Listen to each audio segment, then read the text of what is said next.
Coming up tonight, heating up. Another person joins the race to be the next chairman of the Progressive Liberal Party. We'll tell you who. Plus, growth on Grand Bahama, the country's largest ship repair facility, set to undergo a multi-million-dollar expansion. And later, entertainment reporter Danielle Miller takes you inside the highly anticipated and highly attended tourist rally concert at the Nassau Cruise Port. Stay tuned for those highlights and much more as Our News Weekend starts now.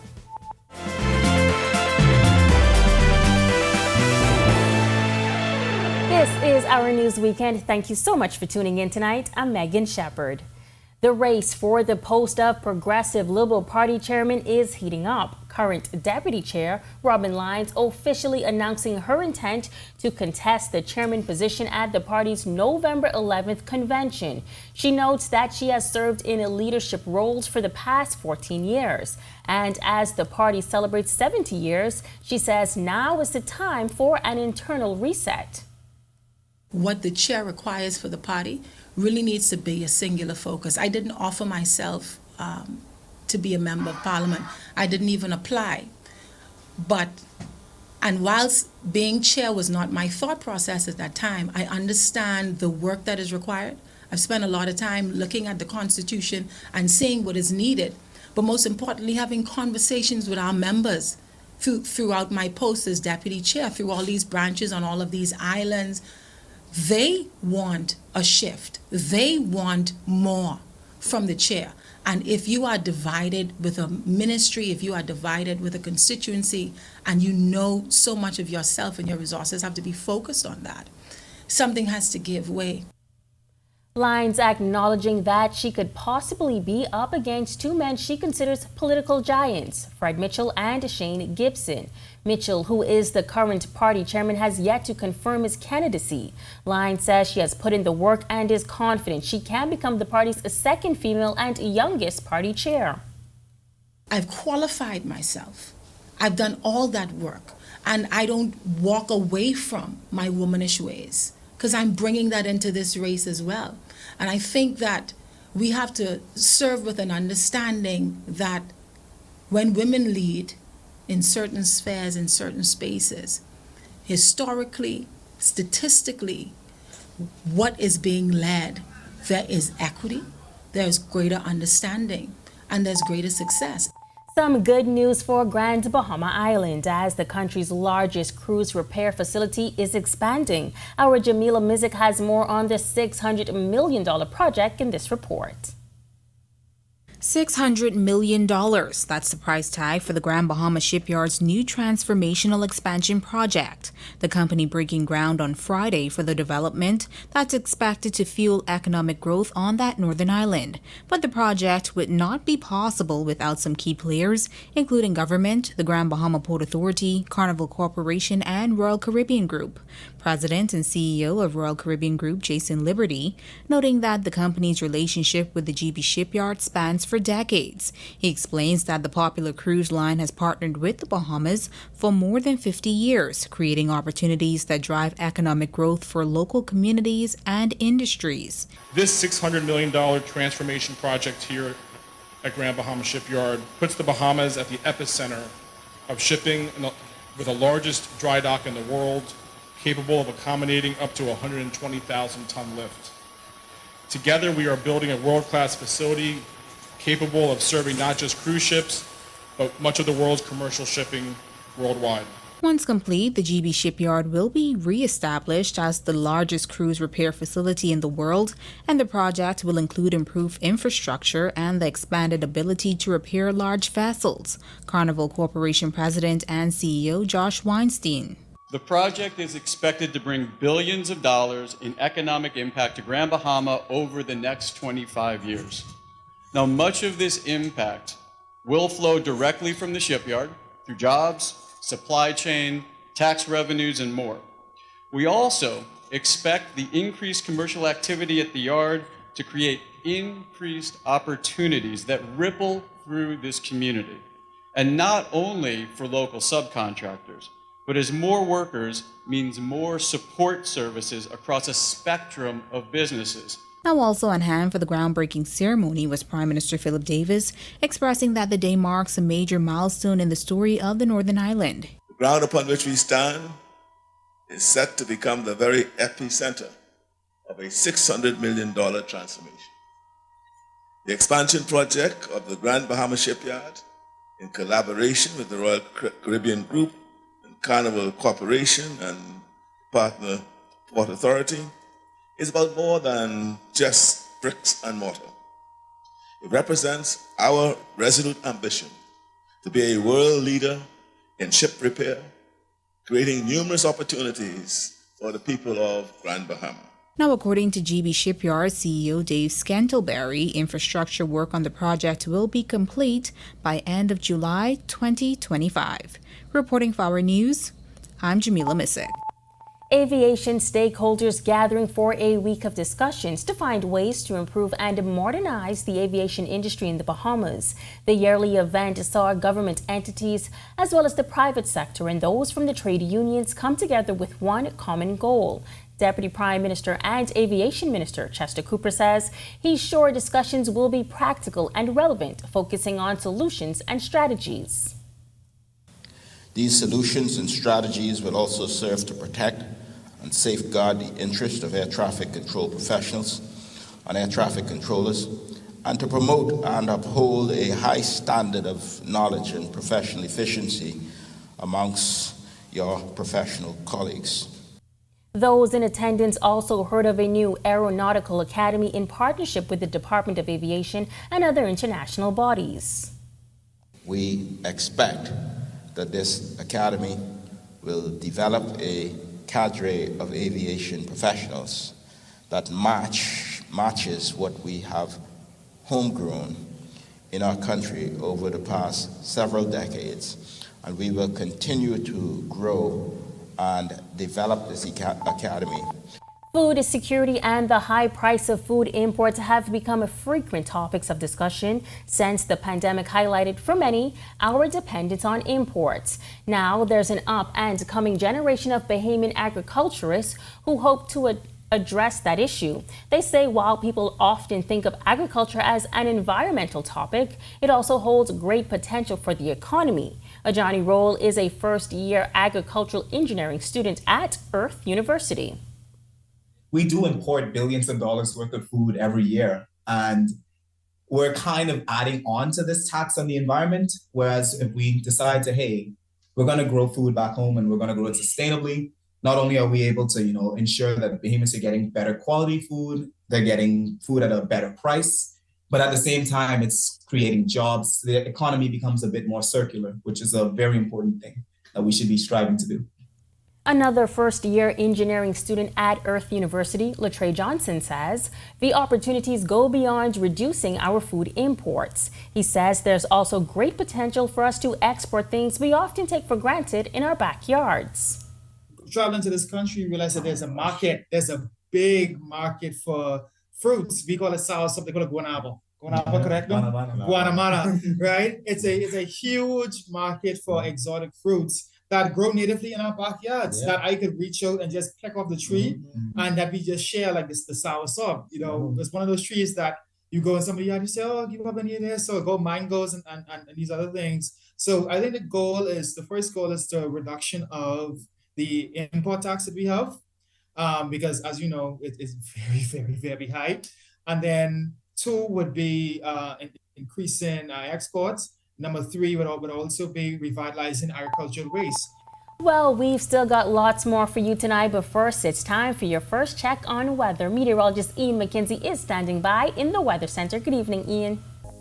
Thanks, Megan. Good evening, everyone. Welcome to the spooky Sunday forecast. Currently outside our studios, we're under partly cloudy skies and breezy with a temperature of 81. Our winds are from the northeast at 16 miles per hour with a nice feels-like temperature of 78. Current temperatures across the country at this time in our nation's second city, Freeport, we have 78, 79 in Marsh Harbor, 81 in Allenstown, Nicholstown, and in the capital, and a pair of 80s in Great Harbor Key and Governor's Harbor. In the central Bahamas, we have 81 in Camps Bay, Georgetown, and Arthurstown, Cat Island, 82 in Coburn Town, San Salvador, and Deadman's Key, Long Island. For the Southeast Bahamas, we have 83 in Duncan Town, as well as Abrahams Bay, Miaguan, and Matthewtown and Agua, 82 in Colonel Hill and Delectable Bay. Rounding up our temperature profile at 84 is Providenciales. Taking a first look now at our satellite and radar composite. Not much activity across the northwest and central Bahamas. We do have some streaming moisture across the southeast Bahamas, and that is all courtesy of that low pressure system that's beginning to take shape just to the east of that area. Stick around for extended forecast and a tropical weather outlook that's still to come. Still to come on Our News Weekend, a local advocate weighs in on the abortion law reform conversation. Our Marlena Leonard has that perspective. Plus, good corporate citizens, a group of companies helping to make early detection a reality for 60 women in the community. That's coming up when Our News Weekend returns.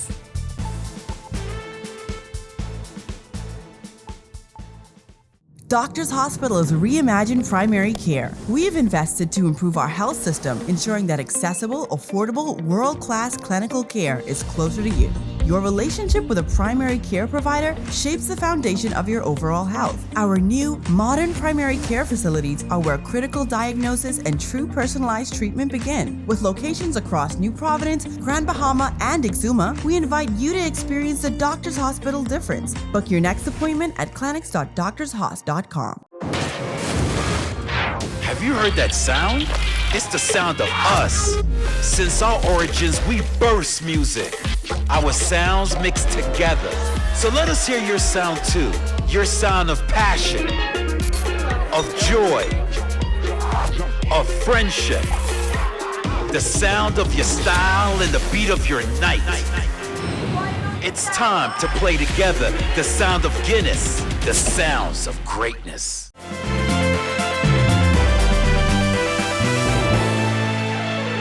The conversation around decriminalizing abortion in the Bahamas was sparked again last week after Acting Press Secretary Keishla Adderley suggested the issue would be prioritized if public outcry reached a level the Davis administration saw as urgent. For many, that simply isn't soon enough. Our Marlena Leonard has the perspective of one local advocate. Saying that we have the responsibility to raise these issues and to make an outcry when they have the responsibility to know what is going on in the country and what the needs are. And we have been talking about this issue.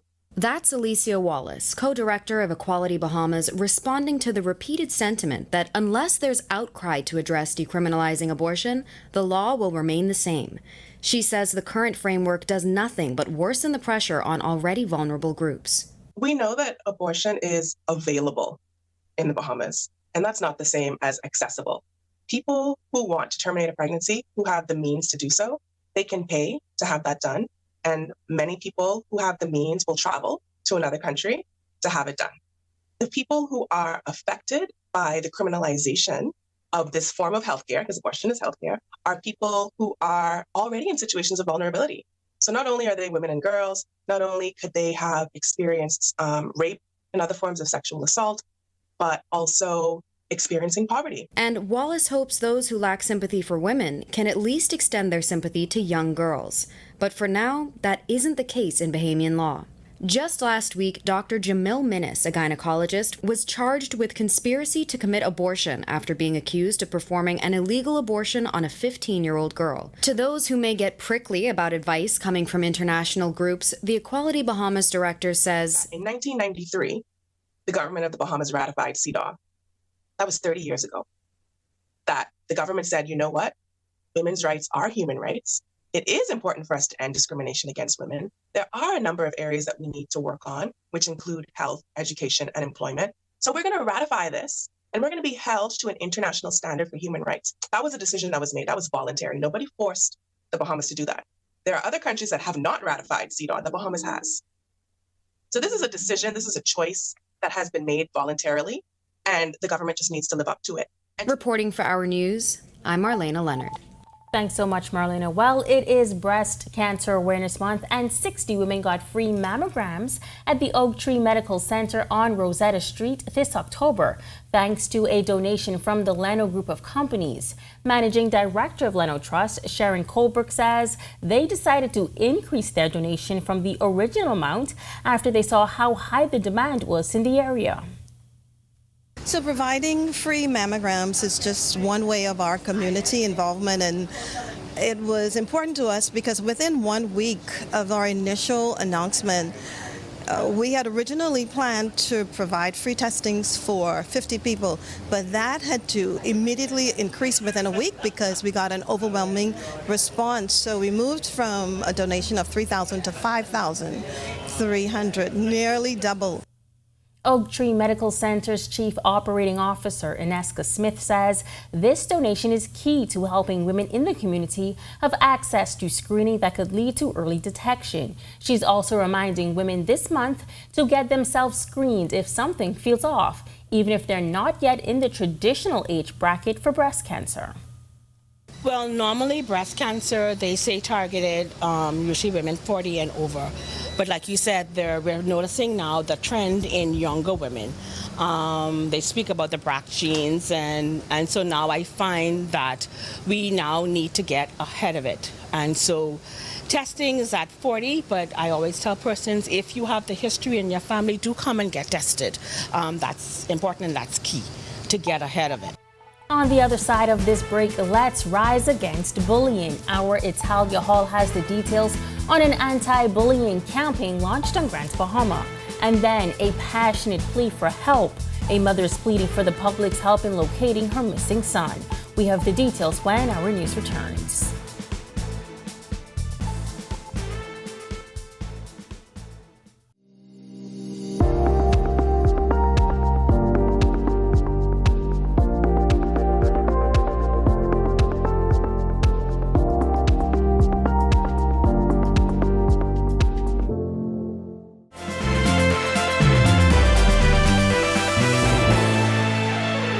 This is Our News Weekend. Welcome back. 3 organizations partnering for a symposium focused on bullying in schools across the country. The focus is to educate students about bullying and how to prevent it. Italia Hall reports. The Grand Bahama Resilience Center, the Rotary Club of Grand Bahama, and the Ministry of Education Psychological Center embarking on a Let's Rise Against Bullying campaign this week in Grand Bahama. Several sessions were held with high school students at Jubilee Cathedral. Program and Partnership Manager at the Grand Bahama Resilience Center, Jennifer Barnaby, says it is their hope to empower young people. Bullying is not okay, and everyone has a role to play in stomping out bullying. Our speakers have been excellent. Cyberbullying was also a topic of discussion as students were taught how to combat bullying. A lot of our children, they're bullied, but they're afraid to report that they're being bullied, and so they suffer in silence. And sometimes that's when we end up seeing them, when they reach the point where they're cutting. When they reach a point where they've become depressed and struggling with suicide ideations, that's when there's a cry for help, and they would turn up at the Resilience Center, the Grand Bahama Resilience Center, for counseling. President of the Rotary Club of Grand Bahama, T.D. Mackenzie Moss, sharing why the organization decided to get involved. This year, for the Rotary theme is to create hope in the world and to deal with mental health. So we thought that the GB Resilience Center was the best place to partner with, to assist with that. And, we deal with mental health. Bullying also affects students' mental health. Reporting for Our News, I'm Italia Hall. A mother is still in search of her son tonight. 29-year-old Daniel Padilla Jr. was missing since October 2nd. Padilla, an online broker, told his mother he had a business meeting to attend at Fusion Superplex before picking up his girlfriend from work. But he never picked up his girlfriend, nor did he return home. His mother says the family has reached out to his friends, but says there hasn't been much progress. By 5:30, when his girlfriend called and say she's supposed to pick her up at 5 p.m., and that is not like Daniel. He was last seen wearing a long dressed pants, a navy and white striped button-down shirt, driving a gray Ford Fusion, license plate number AX5837. His uncle, Kingsley Black, says Padilla is his sister's only child, and the situation is hurtful for the entire family. I don't know why in the world anyone would want to harm him. I suspect there's more to this than meets the eye, but the truth shall be revealed. I mean, we have some ideas about what happened, but we don't want to alert the evil ones among us who are responsible for this. But God works in mysterious ways, and you can't fake with God. Well, still to come on Our News Weekend, the Taurus Riley concert is now one for the history books. And luckily, our Danielle Miller was there to capture it all. That's coming up when Our News Weekend returns.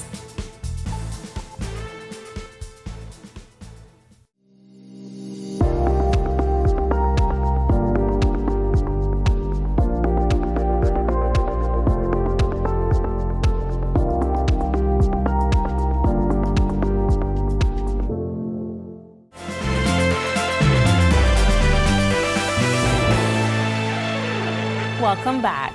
Well, we had some great weather today outside our studios, but as to what you can expect heading into the work week, meteorologist Ian McKenzie is back with your extended weather forecast. Thanks, Megan. Welcome back, everyone, for a look at extended forecast and the tropical weather outlook. Just to the east of our area, we have an area of low pressure system. National Hurricane Center is giving it about a 60 to 70% chance for possible development over the next several hours. So this is something that we want to closely monitor. The good news about it is we expect a mid-level trough to dig into the area, and it should carry the system out just to the northeast of us. Elsewhere in the southern Caribbean, they're also monitoring a system. This system has about a 20% chance for development, so that spells good news. Taking a look now at the hotspot areas right in our backyard, October 30th through November 1st. If we noticed yesterday it was low chance, now it's actually high. So we want to continue to monitor this area over the next several days. And as well as the southern Caribbean, where November 2nd through the 4th, they're showing a low to medium chance for development. Taking a look now at a boating forecast, which has been just hazardous and treacherous over the last several days. For the northwest and central Bahamas, you get some relief. Small craft remain near port. Winds northeast, east 15 to 25, north seas 5 to 8, but up to 10 feet in those northeasterly swells. You expect a high tide tonight at 8:59 p.m., low tide tomorrow morning at 3:05 a.m. For the southeast Bahamas, small craft advisories in effect. Winds northeast, east 10 to 15. Higher in those gust seas 2 to 4 feet, but up to 8 feet offshore in those northeasterly swells. Here's a look at your national forecast. And in your extended forecast, there still is going to be some showers popping up here and there tomorrow. Some relief Tuesday. However, temperature's going to spike a bit ahead of a cold front that should push through the area on Wednesday. Just stall just south of us, become stationary, meander across the area, which will increase rain chances pretty much through most of the week. The good thing about this is that we expect temperatures to fall slightly into the low 80s during the daytime, so that's much welcome relief. Your low temperatures should dip to the mid to low 70s at nighttime. That's a wrap on your evening forecast. Have a great Sunday night, everyone. Prepare the Sunday scaries because Monday work week begins tomorrow. Have a great night. Thanks so much, Ian. Well, last night, the Nassau Cruise Port came alive with the sounds of some of your favorite disc jockeys and entertainers as 100 Jams celebrated their 30th anniversary with a Taurus Rally concert. Our Danielle Miller was there and has the exciting details.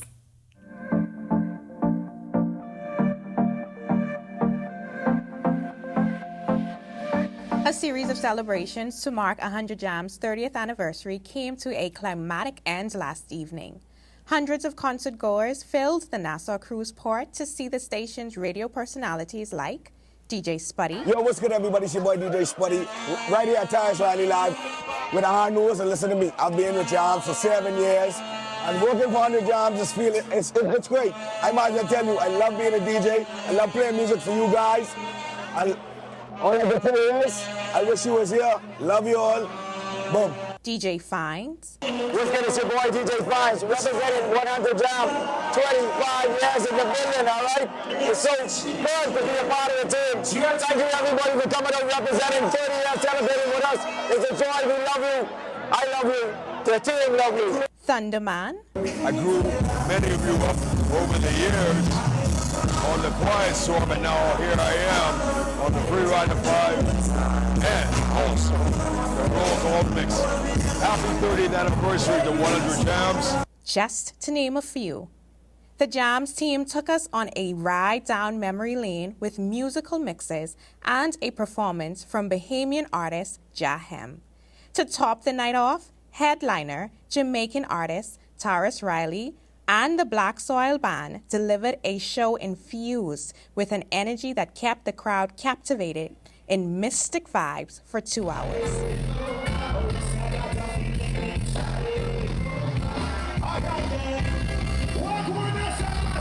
And there you have it. Happy 30 years to 100 Jams. Taurus Riley put on a great performance, and hey, if you missed it, I'm sure the Jams team will do it big again for 31. I'm Danielle Miller, reporting for Our News. Thanks so much, Danielle, and thank you for joining us for Our News Weekend tonight. On behalf of the entire team, I'm Megan Shepherd. Have a safe and wonderful weekend.